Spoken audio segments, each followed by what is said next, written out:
본문의 말씀을 가지고 하나님의 말씀이라는 제목으로 함께 말씀 나누도록 하겠습니다. 우리 옆에 계신 분들에게 오늘 이렇게 인사했으면 좋겠는데요. 하나님의 말씀대로 사는 성도가 됩시다.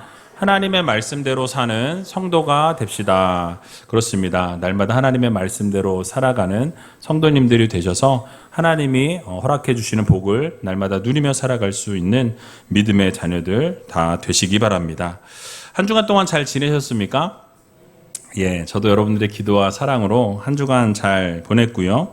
지난주에는 특별 새벽 기도회로 일주일간을 보내면서 믿음의 선진들을 본받자라는 주제로 말씀을 들었습니다. 그래서 우리도 믿음의 이 선진들의 모습과 같이 하나님의 말씀에 순종하고 또 하나님의 약속을 믿고 부르신 그 자리에서 아름다운 사명을 잘 감당할 수 있는 귀한 하나님의 자녀들이 다 되시길 주님의 이름으로 간절히 부탁을 드립니다. 자, 이번 주가 리딩 지저스 20주차입니다. 시편을 읽는 오늘이 이제 마지막 이번 주가 되겠고요. 내일부터는 또 잠언 말씀을 읽게 됩니다. 혹시 아직도 리딩 지저스 시작하지 않으신 분이 계시면 잠언부터라도 말씀을 좀 같이 읽어서 마지막 요한계시록까지 함께 25주 남았습니다. 함께 동참해 주시면 감사하겠습니다. 이 시편 말씀은 모든 말씀을 읽어 볼 때마다 다 정말 주옥 같은 말씀이 담겨져 있는 것을 우리는 보게 됩니다. 모든 말씀이 다 너무너무 좋지만 오늘 이 시편 마지막 같이 말씀을 살펴보면서 이 119편의 말씀을 좀 살펴보려고 해요. 여러분들이 시편 말씀을 4주 동안 계속 읽으셨는데 이 짧아서 쭉쭉 잘 나갔을 거예요. 그런데 어디서 딱 걸렸어요? 119편에서 걸렸습니다. 왜냐하면 너무 길어요. 이 가장 긴 장이 바로 이 시편 119편의 말씀이거든요. 그래서 이 잘 나가다가 119편에서 걸리셨을 것 같아서 오늘 119편의 말씀으로 함께 나눴으면 좋겠습니다. 간략하게 말씀을 드리면 이 119편의 중심 내용은 하나님의 말씀에 대한 부분이에요. 그러니까 하나님의 말씀에 대한 뜨거운 열정이 잘 표현되어 있고 표출되어 있는 본문의 말씀이 바로 시편 119편의 말씀입니다. 이 분류상 시편의 지혜시에 속하고요. 저자는 누구인지 잘 알지 못합니다. 작가 미상입니다. 정확하게 알려진 바가 없고 여러 추측들이 있지만 그것도 정확하게 우리가 받아들이기가 어렵다라고 말씀드릴 수 있겠습니다. 본문의 길이가 성경에서 가장 긴 본문이 바로 이 시편 119편의 말씀이고요. 이 신구약 전체에서 가장 정중앙에 있어요.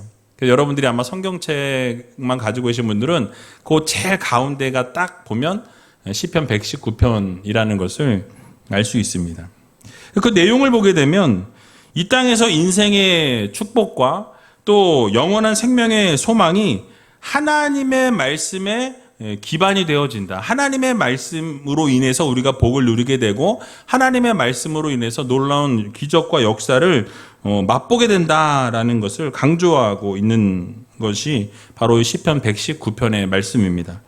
그래서 하나님의 계시의 집대성인 이 성경에 가장 축약판이라고 가장 이렇게 탁 압축되어 있는 그 성경 말씀도 이 시편 119편이다라고 이야기하는 학자들이 많이 있습니다.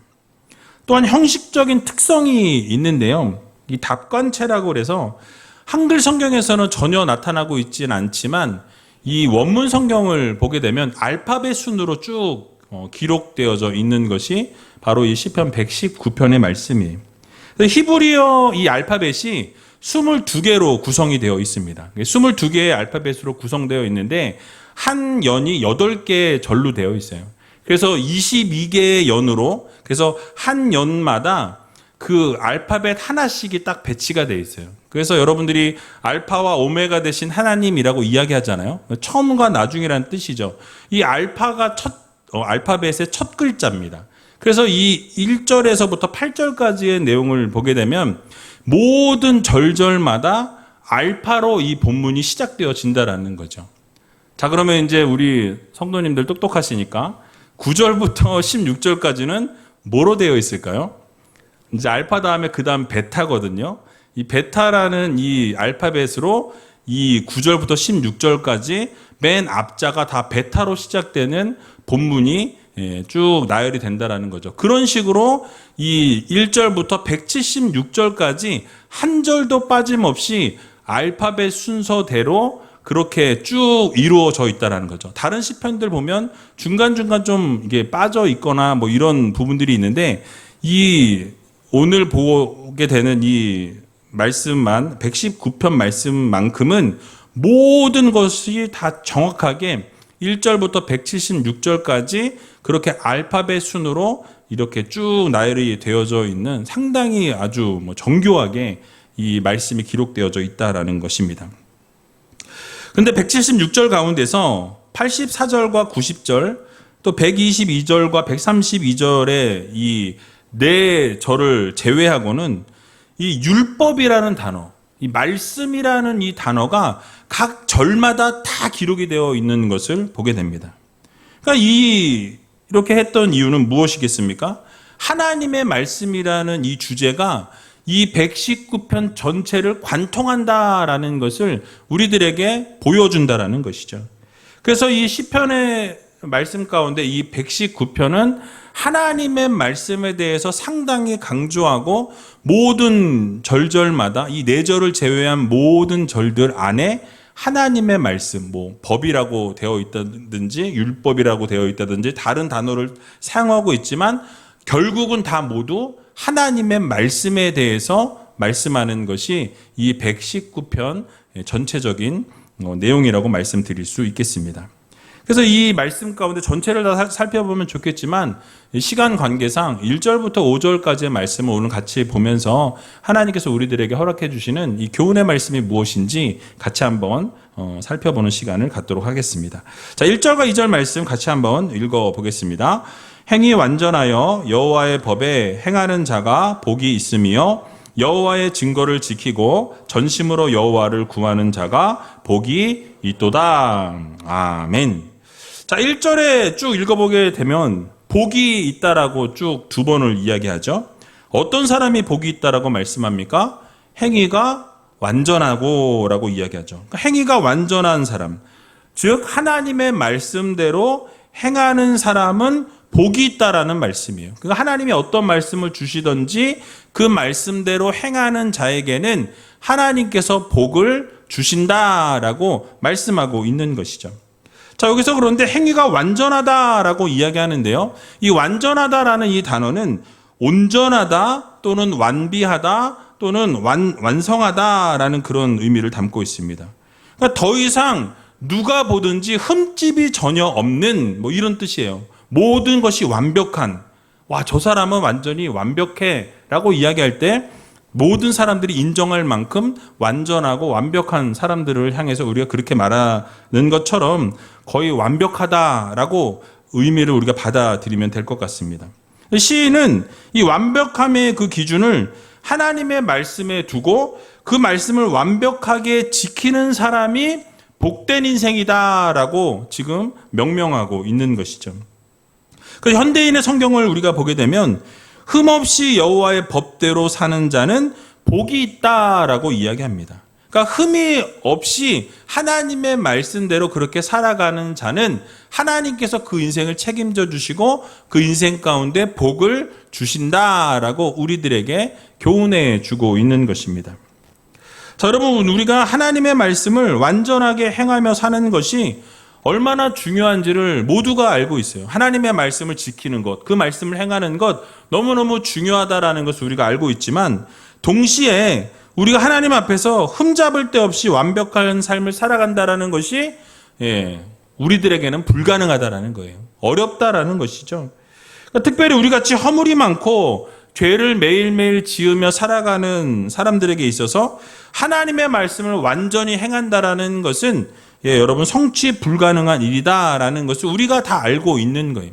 여러분들이 완전하게 하나님의 말씀을 지키는 분들이 혹시 계십니까? 이 자리에 혹시 나는 매일매일 하나님의 말씀을 완전하고 완벽하게 지키며 살아갑니다.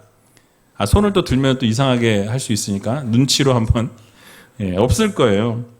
그래서 시편 14편 2절과 3절에 보면 뭐라고 하나님이 말씀하시냐면 이렇게 말씀합니다. 같이 한번 읽어보겠습니다. 여호와께서 하늘에서 인생을 굽어 살피사 지각이 있어 하나님을 찾는 자가 있는가 보려 하신즉 다 치우쳤으며 함께 더러운 자가 되고 선을 행하는 자가 없으니 하나도 없도다. 뭐라고 말씀합니까? 하나님이 분명히 하늘에서 굽어 살펴서 보시는데 이 선한 자가 있는가 봤더니 어떻다고 말씀하죠? 선하게 행하는 자가 하나도 없다라고 말씀합니다. 하나도 없다. 하나도. 여러분, 이를 통해서 알 수 있는 것이 무엇입니까? 우리 스스로는 결코 하나님의 말씀을 완전하게 행할 수 없다라는 것을 말씀하고 있어요. 오히려 우리의 삶은 결점투성이고 완전하지 못하고 이 악을 행하는 데 더 익숙한 사람들이 바로 우리다라는 거죠. 근데 그럼에도 불구하고 이 시편 119편의 이 시인은 우리가 하나님 앞에서 이 우리의 행위의 완전함을 가져야 한다라고 강조하고 있는 것을 우리는 보게 되는 것이죠. 자, 그러면 왜 이 시인은 이것을 우리들에게 권면하고 있을까요? 우리에게 불가능한 것을 가르쳐서 우리가 너네는 어차피 못해 이러면서 절망을 갖게 하기 위해서 이런 말을 했을까요? 아니면 시인이 허탄한 이상에 빠져 있기 때문에 이룰 수 없는 것임에도 불구하고 그것을 막 이상을 잡으려고 하는, 정말 저 멀리 있는 것을 잡고자 하는 헛된 생각을 우리에게 말하고 있냐라는 거예요. 그것도 아니라는 거죠. 시인 역시도 이 인간의 실상을 알고 있어요. 죄된 인생이고 완전할 수 없다라는 거, 완벽할 수 없다라는 거, 하나님의 말씀을 완전히 지킬 수 없다라는 것을 알고 있다라는 거예요. 여러분, 얼마나 나약하고 얼마나 불완전한 존재인지를 모두가 알고 있다라는 것이죠. 그러나 하나님께서 원하시는 것이 무엇인지를 이 시편 기자는 알고 있었다라는 거죠. 그러니까 시인이 이렇게 말하고 있는 것은 그렇게 할 수 없으나 우리가 어떻게 해요? 그렇게 살기 위해 노력하고 그것을 목적에 두고 하나님의 말씀을 지키기 위해서 그것을 최선을 다하는, 그래서 그러한 삶을 살기 위해서 그 목표를 정하고 열정과 열심을 다해서 말씀을 지키기 위해 몸부림치는 성도들이 되어야 한다는 것을 우리들에게 권면해 주고 있는 것입니다. 그러니까 우리가 죽는 그 순간까지 달려가야 될 그 목표가 바로 하나님의 말씀을 끝까지 지키고 하나님의 말씀을 어떠한 상황과 형편 속에서도 최선을 다해서 그 말씀 가운데 완전함으로 살아가기 위해서 열정과 열심을 다하는 성도가 되어야 한다는 것을 우리들에게 강조해주고 있는 말씀이에요. 여러분, 우리의 힘으로는 절대로 우리가 온전해질 수도 없고 완전해질 수 없습니다. 그러나 하나님의 말씀을 의지하고 성령께서 우리와 함께 하시고 도우실 때에 하나님의 능력을 의지할 때 우리는 흠도 없고 점도 없는 아버지 하나님이 원하시고 기뻐하시는 하나님의 귀한 자녀들로 거듭나게 된다라는 거예요. 우리의 능력이 아니라 하나님의 능력을 전적으로 의지하게 될 때, 예수 그리스도의 보혈의 피를 의지하게 될 때 어떻게 되어집니까? 우리는 정금같이 하나님 앞에 나아갈 수 있는 믿음의 자녀들이 된다라는 사실을 여러분들 모두 믿으시기 바랍니다.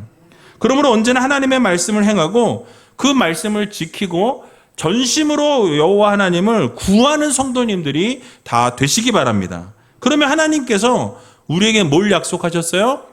복을 주신다라고 말씀하고 있습니다. 우리가 지킬 수 없음에도 불구하고 최선을 다해서 지키고자 노력하는 하나님의 자녀들에게는 하나님께서 복을 주시마라고 약속해 주고 계시는 것이죠. 그러므로 우리가 이 세상 살아갈 때에 순간순간 이 어려움이 있고 또 죄의 유혹이 있고 정말 하나님을 갈망해야 함에도 불구하고 하나님을 향해 나아가지 못할 때가 있지만, 그럼에도 불구하고 하나님께서 우리가 어떤 상황 가운데서 하나님의 말씀대로 살기 위해 몸부림치는 것을 보시면서 하나님은 기뻐하신다라는 거죠. 하나님은 즐거워하신다라는 거예요.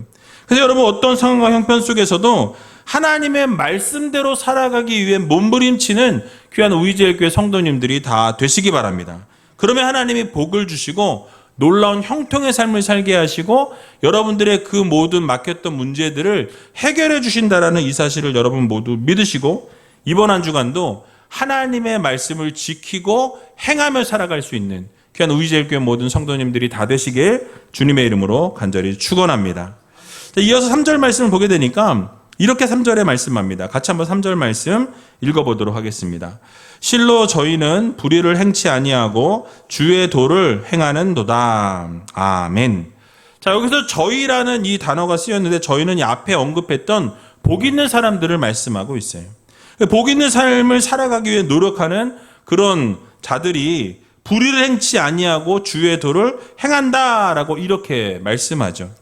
그러니까 시인은 하나님으로부터 복을 받는 삶을 살아가기 위한 비결을 지금 우리들에게 알려주고 있어요. 너희가 복을 받고 싶니? 그렇다라고 한다면 이렇게 살아가야 돼 라고 이야기하는데 그것이 무엇입니까? 불의를 행치 아니하는 자라고 말씀하죠. 그래서 불의를 행치 않는다라는 것은 우리의 삶 속에서 불의한 행동이 나오지 아니하도록 억제하거나 또는 그것을 막아서는 그런 소극적인 자세를 말씀하고 있는 것이 아니라는 거예요. 불의한 행동이 나올 만한 모든 악의 요소들을 다 제거하라는 거죠. 뿌리채 뽑아버리라는 거예요. 우리 안에서 이 죄악된 그런 본성들, 또 우리도 모르게 자꾸 죄를 저지르려고 하는 그런 마음들을 완전히 제거하라라는 그런 의미를 가지고 있다는 거죠. 성경은 그래서 악은 모양이라도 어떻게 하래요? 버리라라고 말씀하죠.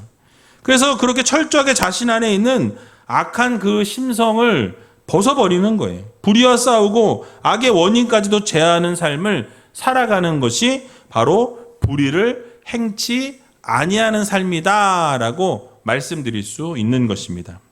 즉 진정한 복, 하나님이 주시는 그 복을 우리가 누리기 원한다라고 한다면 불의를 버리고 불의를 완전히 배격하는 삶을 살아야 한다라는 것이죠. 여러분 이건 무엇입니까? 불의한 일을 행하거나 죄악된 일을 행하는 것은 바로 참된 복된 근원 되신 하나님과 멀어진 삶을 살아갈 수밖에 없기 때문에 그렇습니다. 여러분 하나님은 죄가 없으신 분이에요. 하나님은 어떤 분이십니까? 깨끗하신 분이시죠. 거룩하신 하나님이십니다. 근데 그런 하나님께서 불의와 함께한 자들과 함께 하실 수 있겠습니까? 절대 있을 수 없는 일이라는 거예요. 그래서 여러분 시편 말씀에서 제가 시편 1편 말씀을 시편 처음 전할 때 말씀을 드렸는데요. 복 있는 사람들에 대해서 말씀하고 있는 것을 보게 되죠. 시편 1편을 보게 되니까 복 있는 사람 어떻대요? 악인의 꾀를 따르지 아니하고 죄인의 길에 서지 아니하고 오만한 자의 자리에 앉지 아니한다라고 말씀을 드렸습니다. 그러니까 악한 것은 생각이든 행실이든 습관이든 어떠한 것과도 타협하지 말아야 된다라는 거예요. 구별된 삶을 살아가라는 거죠. 거룩한 삶을 살아가는 성도들이 되어야 한다라는 것을 말씀하고 있습니다. 결국 그것이 복된 삶과 연결이 되어진다라는 거죠. 그러니까 하나님이 원하시지 않는 것, 하나님께서 불의라고 말씀하신 것들과는 멀어진 삶을 살아가는 성도들이 되어야 한다라는 거예요.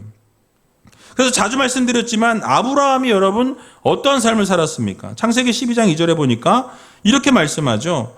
내가 너로 큰 민족을 이루고 내게 복을 주어 내 이름을 창대케 하리니 너는 복의 근원이 될지라 라고 말씀하는 것을 보게 됩니다. 자, 어떻게 이렇게 큰 민족을 이루시고 복을 주시고 이름을 창대하게 하시고 복의 근원이 되겠다라고 이렇게 말씀하셨는데 그 약속 이전에 전제 조건을 하나님이 말씀하셨어요. 뭘 먼저 말씀하셨죠? 너는 본토, 친척, 아비집을 어떻게 해라? 떠나라고 말씀하셨어요. 그러니까 너희가 복의 근원이 되기 원하고 네가 창대하길 원하고 하나님으로부터 복을 누리기 원한다면 어디에서부터 떠나라? 너의 본토, 친척, 아비집을 떠나라고 말씀하십니다. 이 본토, 친척, 아비집을 떠나라는 말씀은 이 아브라함의 아버지 데라가 뭐 하는 사람이었어요? 우상 만드는 사람이었어요. 우상 만드는 사람. 그러니까 우상을 섬기고 우상을 믿는 사람이었다라는 거죠. 그래서 그 자리로부터 어떻게 해라? 돌이켜라. 그 자리에 있으면 복을 누릴 수 없다라는 거예요. 하나님을 섬길 수 없다라는 것입니다. 그래서 부르신 이 아브라함이 복을 누릴 수 있는 유일한 길은 먼저 뭘 해라? 그 죄악의 자리로부터 떠나라. 그것서부터 떠나야 복을 누릴 수 있다라는 것을 말씀하고 있는 것입니다. 우상 숭배자들로부터 분리되어야 한다라는 거예요. 우상 숭배하는 자들과 함께하게 되면 복의 근원이 될 수 있겠습니까? 그 이름이 창대해질 수 있겠습니까? 하나님께서 주신 복을 누릴 수 없다라는 것을 말씀하고 있는 것입니다. 그러므로 우리가 이 세상 살아가면서 하나님께서 허락해 주신 복을 여러분들이 누리시기 원한다면 여러분들의 마음 안에 있는 죄악들을 내려놓고 그런 어떤 불경건하고 하나님이 기뻐하시지 않는 일들을 다 하나님 앞에 내려놓아야 한다는 거예요. 그래서 여러분 모든 악한 것들을 과감하게 하나님 앞에 내려놓을 수 있는 믿음의 성도님들이 다 되시기 바랍니다. 여러분 그렇습니다. 하나님께서 우리에게 허락해 주신 복을 누리기 원하신다면 하나님의 말씀대로 행하는 성도들이 되어야 한다는 거예요.